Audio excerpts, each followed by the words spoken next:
గుర్తింపులు ఉన్న మెడికల్ కాలేజీలు పూర్తి చేస్తామన్నారు మంత్రి సవిత. శ్రీ సత్యసాయి జిల్లా పెనుకొండ వేదికగా వైసీపీపై విమర్శలు చేశారు. ప్యాలెస్ కట్టుకున్న జగన్ మెడికల్ కాలేజీలు ఎందుకు పూర్తి చేయలేదని ప్రశ్నించారు. వైసీపీ కేవలం డైవర్షన్ పాలిటిక్స్ చేస్తోందని మండిపడ్డారు. రెడ్డి గారు ఏం చెప్పారండి? నేను దోచుకునే డబ్బు ఉంది నాకు, నేను ఇక్కడ పెద్ద ప్యాలెస్ కట్టుకున్నాను, నేను ఇక్కడే ఉంటాను, రాజధాని అమరావతి అని అసెంబ్లీ సాక్షిగా ఒప్పుకున్నారు. వాళ్ళు ఎమ్మెల్యేలు కూడా అలాగే ప్రచారం చేసుకున్నారు. ఈరోజు జగన్మోహన్ రెడ్డి అమరావతి గురించి మాట్లాడితే ప్రజలు, ఆంధ్రప్రదేశ్ ప్రజలు చాలా తెలివైన వాళ్ళు, చాలా సమస్ఫూర్తమైన వాళ్ళు. ఈ రాష్ట్రాన్ని ఎవరైతే అభివృద్ధి పరుగులు పెట్టగలరో అది నిర్ణయించుకునే కూటమి ప్రభుత్వానికి ఓటేసి అఖండ మెజార్టీతో గెలిపించారు.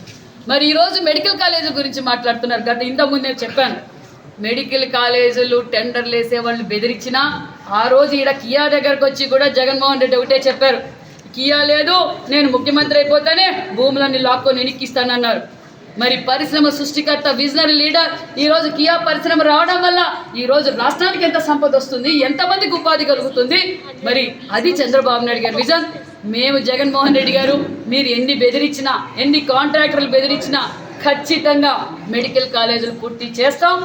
మరి విద్యార్థులకు నాణ్యతమైన విద్య అందజేస్తాం, ప్రజలకు నాణ్యతమైన ఆరోగ్యాన్ని అందజేస్తామన్న విషయాన్ని కూడా తెలియజేస్తున్నాం. ప్రజలు మా వైపు ఉన్నారు. కూటమి ప్రభుత్వం అయితేనే ఇది చేయగల నమ్మకంతో మాకు ఇచ్చారు. ఖచ్చితంగా పూర్తి చేస్తామనే విషయాన్ని కూడా తెలియజేస్తాం.